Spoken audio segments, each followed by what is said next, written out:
Hi guys, Jordan from P&P Campers. Just going to be doing your handover video on your Autocruise Vista.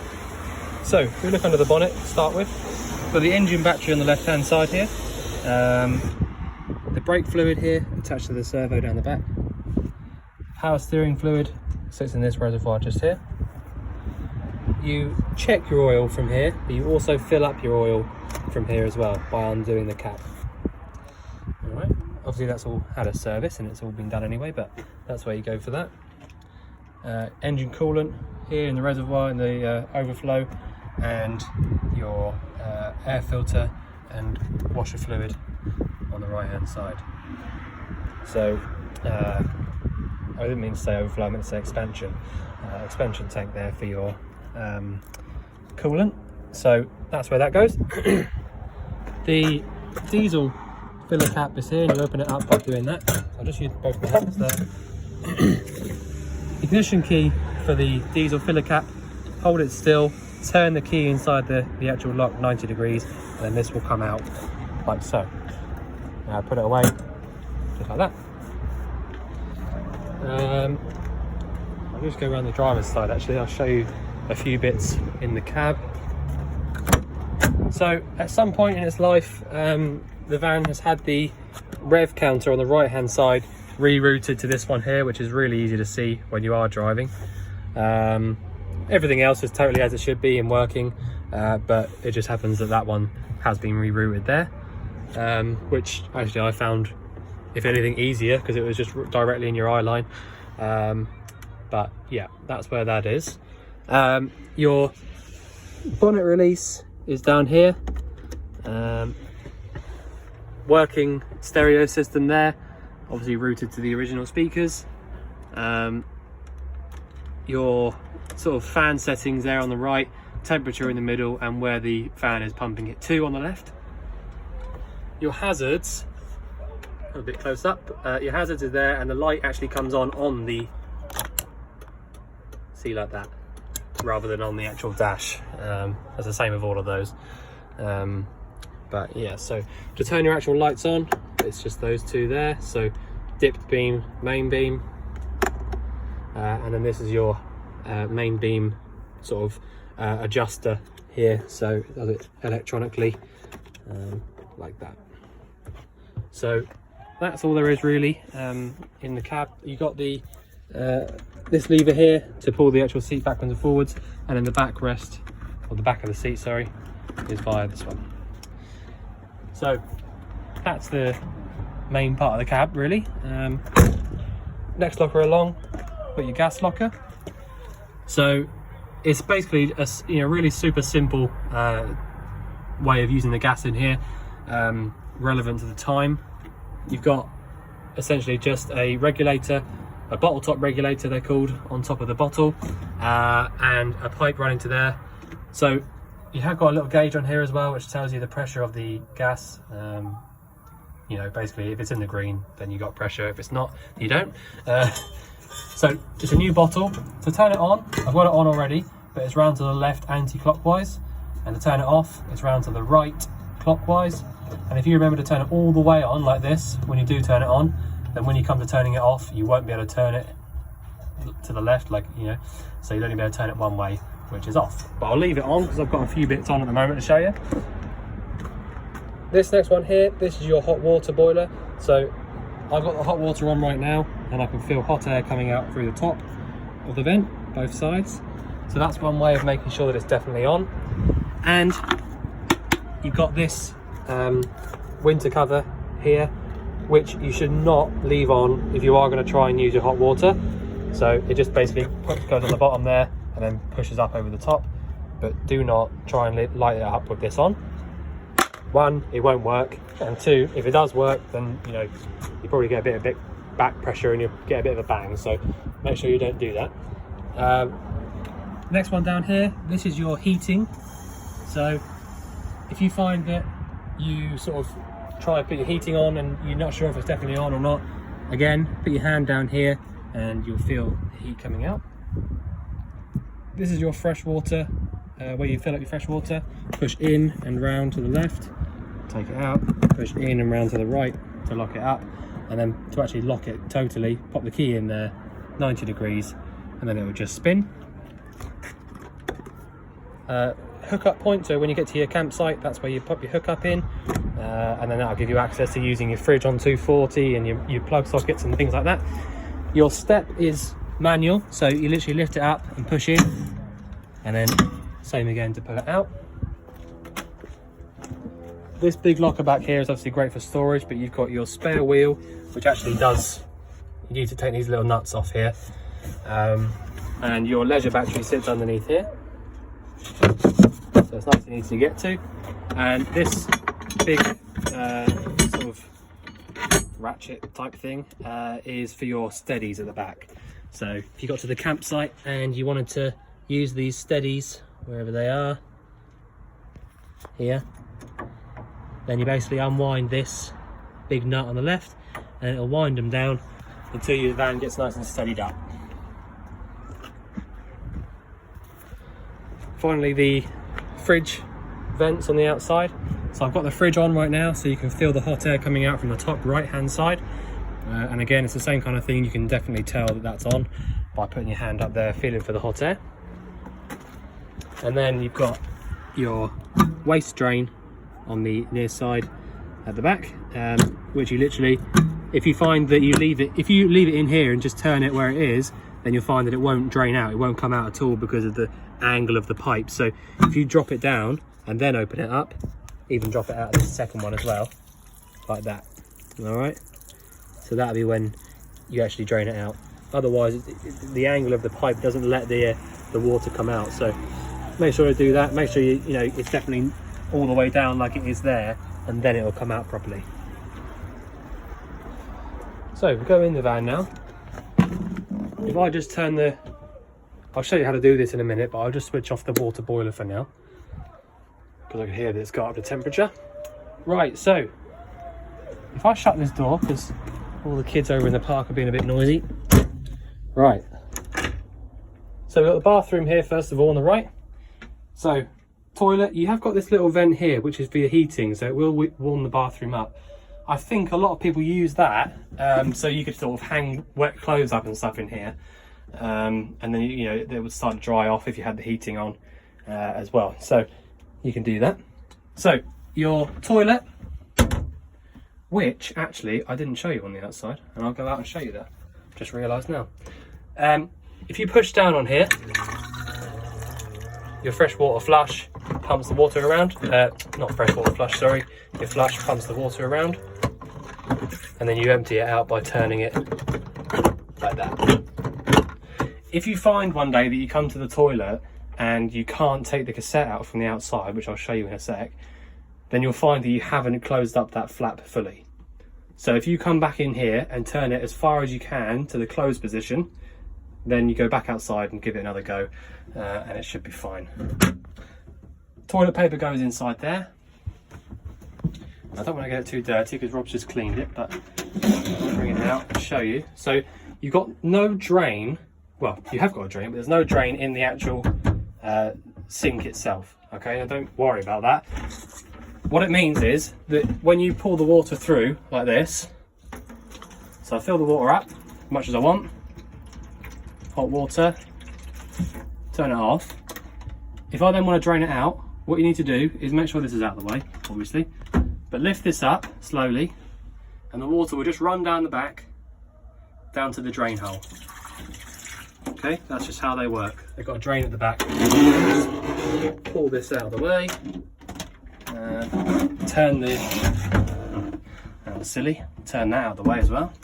So lift it all the way up, pull the shower out of the way, close it up, pop the little retainer over, and your shower, I'm not going to do it because I get soaking wet, but that's the on and off switch for the hot and cold there, and you have got a bung in the bottom there as well, so bear that in mind before you start filling the place up. Yeah, so that's the bathroom. Now, just before I forget, I will just show you the toilet cassette. I don't really understand how I missed that, but because it's on the back, that's probably why. So I'll tell you the reason that they put it on the back. If they had put it on the side here, which you would think it would because it's this way facing, then it would have only been able to put a small cassette inside. Whereas now, because they put it this way round, they've got a bench seat toilet, they can put this massive one in. Okay, so that is good.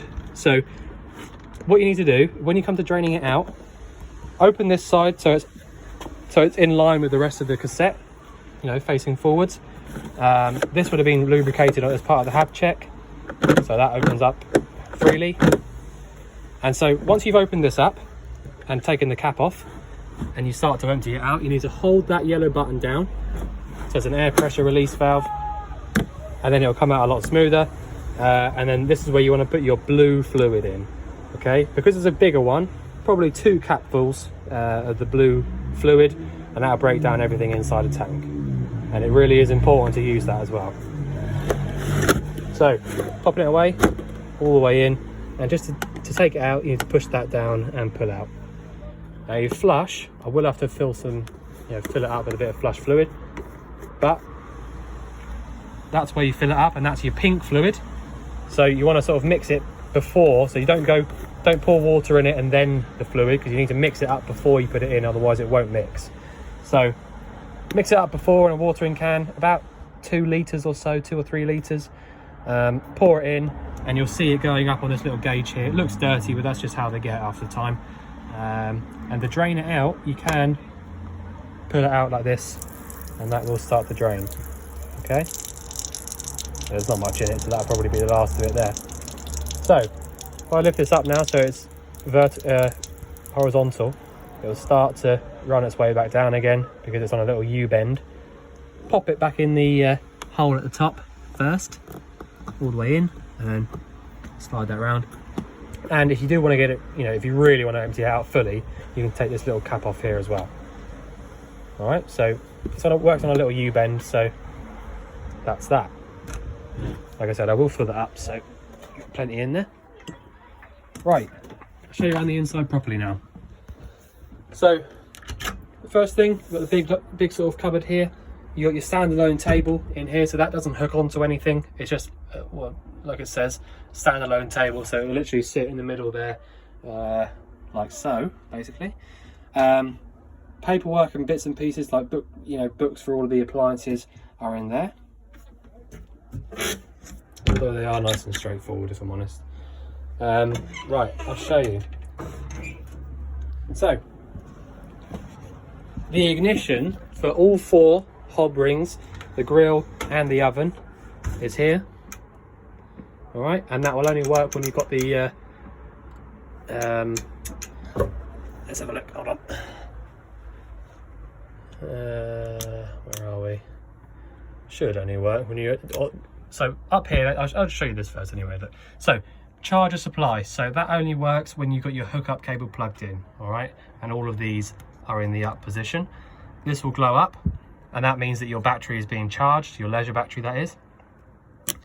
Now if you want to change between using the car battery or the engine battery and the leisure battery, car or van, then you can do that by doing this. So if you had your charger on, you can choose car, which is engine battery, and then charge your engine battery. But for the most part, you want to be having it down on van, because that means that all your lights and everything like that will be powered by the leisure battery.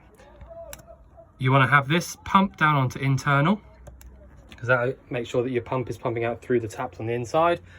And this one at the bottom is literally just a tester for up battery, so it tells you that that's the color scale. So we're up in the green for the battery, and push down on water, and we're at full on the water. Okay, so that's fresh water. All right, so all of your hob rings have got a thermocouple on them. So that's this little bit here. And so essentially what that means is, I'm just going to shut the door again, 1 second.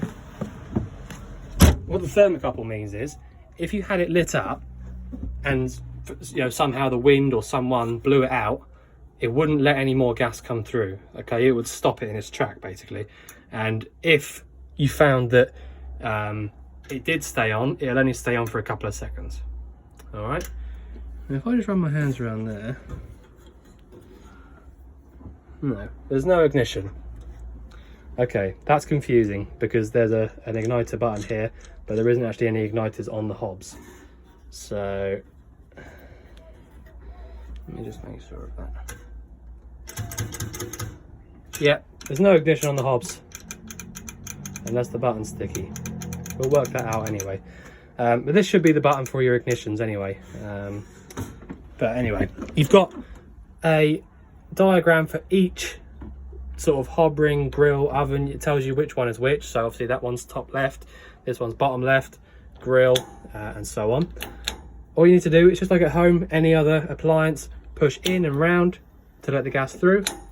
And it's the same for all of them. Okay, so the oven's got 1 to 4, that's the gas marks. That's about it for there. Underneath you've got a new grill pan. Not much else. You've got a little dropout hole there in the corner, gas dropout hole, which they need to have. Right. Oh, and by the way, if that is an ignition, it will be sorted by the time you come and get the van. Just so you know that. So these on the right hand side are your gas manifolds. So they've all got a little diagram on them to tell you exactly which one is which. So the top one's got a nice symbol, that's the fridge. Next one down's got a teapot on it, that's your burners. Next one down's got that sort of heater symbol, so that's your heating. And the one below that is your hot water. So if you, for example, were on holiday and you're worried about an individual appliance, you can switch it off from the gas in there. All right, so that's just something, you know, you've got to bear in mind. If you're worried about something, then you can just turn it off and then totally ignore it. Obviously, if you did have a problem, you can let us know first, but you know, just if you were on holiday and you're in desperate need to turn something off, that's where you go. So your fridge is a 3-way fridge, like most, but these older ones, if I'm honest, they do tend to give us much less issues because they're a bit more straightforward, and if they do come up with issues, then they're easy to fix. So you know, it's a good job you got this fridge, really. And I think Dave had to clean the burner out, but other than that, you know, you're pretty good with this one. And plus it means that the burners had a nice clean out because they do get a bit clogged up. So the ways to use it, on the left hand side you've got this red switch here. So what that does is it makes the fridge cold via the leisure battery, but this will only work, so right now it's not doing anything. Okay, that's not done anything. If I left this on, which I would advise you to do because you're going to want to have it on all the time you're driving anyway, basically. If you leave it on like that all the time, it's not going to do it any harm whatsoever because it'll only start working when you start your engine. Okay, like I said to you, it's not doing anything at all now. The next one along is your mains. So if you plug your hookup in, that will start working and cooling the fridge down via the element, via the 240. And then on the right, I've got it on at the moment because it's up in the on position. This is the igniter. And then on the left, it's just the same as any of these hobs. It's just a case of opening this door up, having a little look through the peephole down there, and it's awkward to see on the camera, but there is a little blue flame in there, which I don't know if I can... No, okay, you can't see it on the camera, but I'll show you how that works. Okay, so the igniter is on at the moment, but because the thermocouple senses that it's lit, it's not igniting. Okay, so that tells you that it's lit, but I'll show you how that works. So if I turn it off, that's now started to try and light. Okay, it's starting to use the igniter. So now that this is off in the off position, I can turn that off. All right, but if I want to switch it on, either look down in that hole, which I would advise you to do just to double check. But if you switch this igniter on and then push in and round, it's lit straight up and the igniter has stopped straight away. If I slowly let go of this, let that come out, still no igniter, that means that it's definitely lit down there. Okay, because that igniter will never go off unless it's hot. So it's as simple as that, really. So once you close it, you know, you can double check down the hole or by putting your hand over the outside vent, but if that goes off when it's still in the on position, then it's definitely lit. Now the 12 volt side of things, the red button, won't get the fridge cold on its own, so don't think that you can fill the fridge up and then start the engine and just leave it like that, because it won't get it cold on its own. It only sort of retains temperature. So what you need to do is either get it cold first for overnight, for example, on your gas, because, you know, we do get people saying, oh, you know, the fridge isn't working, but I've only had it on for a couple of hours. Now, I understand that completely, but they do take a lot longer than that, okay? There's no two ways about it. They just do. So if you leave this on overnight before you go somewhere, with all of your things inside it, obviously, then by the morning that you go to leave, if you then switch this button on the left on like it is now and drive to wherever you're going, when you get there, the fridge will still be freezing cold. Okay, so, you know, like I would say, if you switched it on here on the mains the night before, or had it on like this on the gas, then when you come to it the next morning, it will be perfect. So you can switch these two off for now, and to switch the gas off, like I said, off like that. Make sure that starts to click, switch it off, that's it. And you have got this little button here, which is a sort of a travel catch, and to open it up, push in on the green lever. Okay, you can have it on two different ways. There's a vent side at the front, so that gives it a bit of breathing space if you're not going to have anything in it for a while, or fully closed like that. All right, I'll leave that like that. Now the next two important things, or most important things really, are over here. If I can just get the seat out of the way. So you've got Trumatic E at the top and Truma Ultra Store at the bottom. So same company, but the top one is for your heating on gas, and the bottom one is for your hot water. All right, so if I just show you how this works, it's very hot in here, so it probably won't even turn on. But if I switch up, you get the green light come on, and then the 5 to 30 is your degrees. If I go all the way up to 30, maybe it'll try to light up because it's up to 30. But that's all you need to do. Okay, it's got a fan built in, so it will start pumping around the hot air. And the one on the left is small or big flame. Okay, and I tend to just leave it on small, so it don't make much difference, if I'm honest. Unless you're in a real hurry for heat, then you can put it onto the top one. All right, so I think that's just lit up now. Yeah, it has, I can hear it. So that's all there is to it. Okay, so if I want to turn that off now, I can go down, and that's all off. And if I go down again, then that is just a fan. Okay, nothing else, just a fan. All right, so that's the heating side of things. Next one down is your hot water. Again, this is a degrees, so 30 to 70 degrees. I personally like to leave it around sort of 50, 55. I think that's hot enough. Pop that to the on position, and you'll hear it like that. Put it straight up. If it doesn't light, you get a little red light come on there, where that sign is there. And then basically you just need to turn it off and on again. Try it a few more times. And if you still can't get it lit, turn the temperature right down. And if you still can't get it lit, give us a ring. But you don't tend to get any problems with these, if I'm honest. We really don't.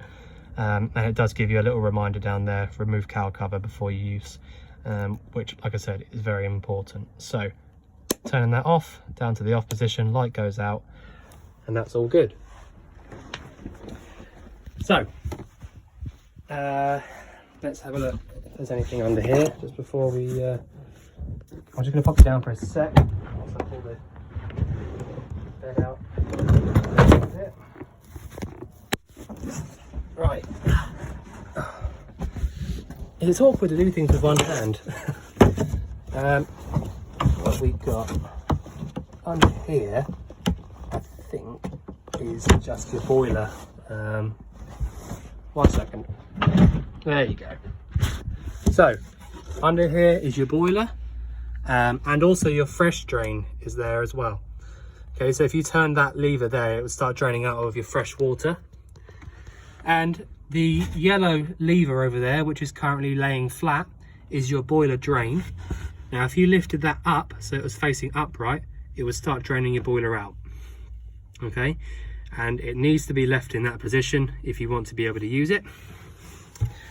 So assuming that your boiler drain catch is down facing how it is, then the next thing you need to do, if you want to use your hot water, is come in here. Let me just pop this bed away like that, which is just a case of lifting up and out, by the way. So, like I showed you at the very start, as long as you've got your pump button on the internal, and you've pulled it through on the left hand side, the hot side, make sure that the pump kicks in and starts doing its job. Make sure that your water comes out nice and smooth like this. Okay, before you start trying to heat your water up, you need to make sure it's coming out nice and smooth, because if you try and light it up when it's empty, then you're going to start burning things out and it's not going to be good at all. Okay, so you need to make sure that you pour the water through first, and actually that's already starting to get warm after I had it on for about 10 minutes earlier, so it doesn't take long to get it warming up. Okay, so to sort of turn it all off, so that, if, for example, if just before you're about to drive somewhere, pump to the off position, battery select to the off position, charger supply to the off position, and that's it. That really is all there is to it. So all of your lights have all got their own individual switches, which you can choose, have whichever ones you like on and whichever ones you don't like not on, and just kind of make it your own. There is a little switch down here as well. This one here, that's what I was trying to look out for that a minute ago. That's what I was trying to go under the bed for. This switch here is for heating up your hot water on the mains. Okay, so if you plugged your hookup in and plop that button down, the little light there would light up, and then your hot water will be starting to warm up via the mains. Okay, so you don't actually have to use the gas at all if you didn't want to. So that's an option as well. So yeah, lots of options with this van, lots of ways to use things on gas and electric, which is always a plus side. So I think I've covered everything I can. If you think that there's something that I've missed out, then obviously let us know. But we look forward to seeing you soon to collect your van. Thanks very much.